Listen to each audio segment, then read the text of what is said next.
Maqaabaa kan ilmaa kan afuurul qulluu waaqayyo tokkoon amiin jaalatamtoota maatii waaqayyoon kan jaalatan waaqayyoon tolchee kan isin jaalatu maqaa gooftaa keenya Yesuus Kiristoostiin akkam jirtu akkam yoo nageessan har'a wajjin kan ilaallu araarsummaa dubroo maariyaamittiin alaa addunyaan hin fayyitu barumsa jedhu wajjin ilaalla jechuudha. Mata dureen koo araarsummaa dubroo maariyaamittiin alaa addunyaan hin fayyitu isa jedhu. Barumsi kun barumsa mana kiristaanaati moo barumsa mana kiristaanaati miti isa jedhu sanii addaan baafnee ilaaluu qabna. Isa sanii ilaaluun duraa mul'ata Yohaannis boqonnaa 12 lakkoofsa 7 hanga 11tti yoo dubbiftanii ዋይ ማለቲ ሐሳስን ተፈካቴ በሰማይም ጦርነት ሆነ ሚካኤልና መላእክቱ ከዘንዶ ጋራ ተዋጉ ዘንዶውና መላእክቱ መልሶ ተዋጋቸው ነገር ግን ድል ተመቱ በሰማይም የነበራቸውን ስፍራ አጡ ታላቁ ዘንዶ የጥንቱ እባብ ተጣለ እርሱም ዲያብሎስ ወይም ሰይጣን ተብሎ የሚጠራው ዓለምን ሁሉ የሚስቶ ነው እርሱ ወደ ምድር ተጣለ መላእክቱም ከርሱ ጋራ ተጣሉ ከዚህ በኋላ ታላቅ ድምጽ በሰማይ እንዲህ ሲል ሰማሁ አሁን የአምላካችን ማዳን የኃይልና መንግስት የእርሱ ክርስቶስ ስልጣንም መጥቷልና ቀንና ሌሊት በአምላካችን ፊት ሲከሳቸው የነበረ የወንድሞቻችን ከሳሽ ተጥሏልና አይላል ከነ ማልፈኒ ሐሴስን ተፈካቴ የሮባዬ ቃሙኒ ለማ መን አመንታ ኦርቶዶክሲ አካ አረፈምቱ እንታሲሱ inni jalqabaa warruma mana amantaa ortodoksii keessa jiranii osoo barumsa mana amantaa ortodoksii shinubatanii oduu ganda keessatiin barumsa mana kiristaanaa fakkeessanii barumsa sobaa barsiisudha. Kun akka jirutti hubatamuu qaba. Inni biraa immoo warroonni amantii Protestaantii ta'ee amantii biroo keessa jiran osoo barumsa mana amantaa hin hubatini mana amantaa ortodoksii irratti hammeenya maqaballeessii raawwachuudha. Manni amantaa ortodoksii waa'ee fayyinaa irratti maal jetti isa jedhu yeroo baay'ee viidiyoowwan baay'ee hojjedheen ture. Namni kan fayyuu danda'u waan kitaaba qulqulluu waan kitaaba kaa'amee manni amantaa ortodoksii barsiifti. Kitaaba qulqulluu irratti maaltu kaa'amee yoo jettanii wangeela Maarqos boqonnaa 16 lakkoofsa 16 irratti kan amanee kan cuubame hin fayya. Kanaafuu namni fayyuudhaaf amanuu qaba amanee immoo cuubamuu qaba.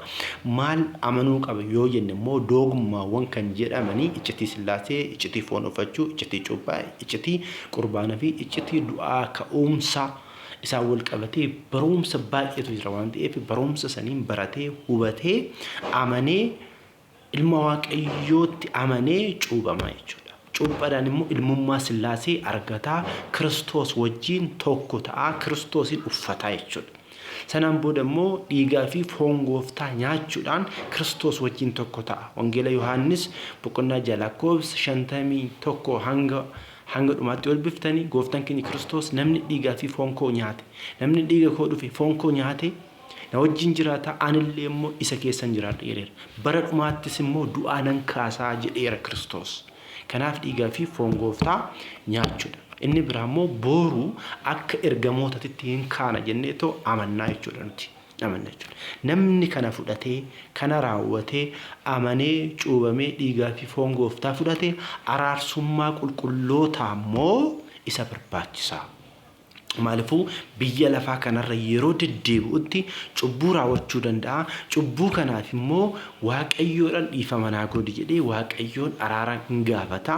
Waaqayyoon immoo maal jedhe balbala yoo rukuttan isinifan banaa yoo kadhattan isinifan dhagaa jedheera waan ta'eef abbaa gaarii abbaa araaraa qabna waan ta'eef Kiristoos dhiifama nuuf laata. Isa bichaa miti qulqulloonni illee immoo nuu kadhatu dubroo maariyaam bichaa miti. warroonni waaqayyoon filataman akkuma Roomee boqonnaa 8 lakkoofsa 32 irratti illee dubbatu warroonni waaqayyoon filatamanii waaqayyoodhaan walitti nu araarsu nullee har'a waliif kadhachuu hin dandeenya jechuudha. Araarsummaa waliif kadhachuu hin dandeenya. Eenyuun karan Kiristoosin karanna nutti araarame እግዚኦ ማርነ ክርስቶስ እግዚኦ wanti jennu maalidha nutti araarame jennee Kiristoosin karanna jechuudha. Murtee laachuu kan kan danda'u eenyudha kiristoosidha. Waa'ee fayyinaa irratti waaqayyoon laallata malee kaawwan hin laallatu. Waaqayyoon yoo fayyiseen alatti isaanis fayyisuu hin danda'an. Garuu waaqayyoon waadaa isaaniif seenedhaaf akkuma Museen Abrahaamii jedhi, Isaaqii jedhi, Yaaqoobii jedhi ummata kana dhiisi jennaan waaqayyoon dhiise.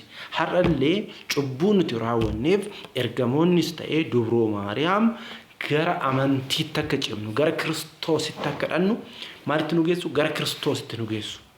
Kiristoos irraa miti adda nu baasaaran. Gara Kiristoositti nu geessu malee Kiristoos irraa adda nu baasan. Kana hubachuun jala sararree beekuu qabna jechuudha. Kanaan ala kan dubbatu maqaballeessi akka ta'e hubatamuu qaba jechuudha. Kiristoos ala eeyyan fayyinni duras hin argamne ammas hin argamu. Kana jala sararree dubbachuu qabna jechuudha. Maarree wantoonni kun eessaa dhufee? Araarsummaa dubroo Maariyaamiin ala addunyaan hin fayyitu. Inni jedhu kuni barumsa mana amantaa Ortodoksiitii miti. Kuni oduu durii eessaa akka bahe maddi isaa kan hin beekamne barreeffamarra kan hin jirre oduu ganda keessatiidha.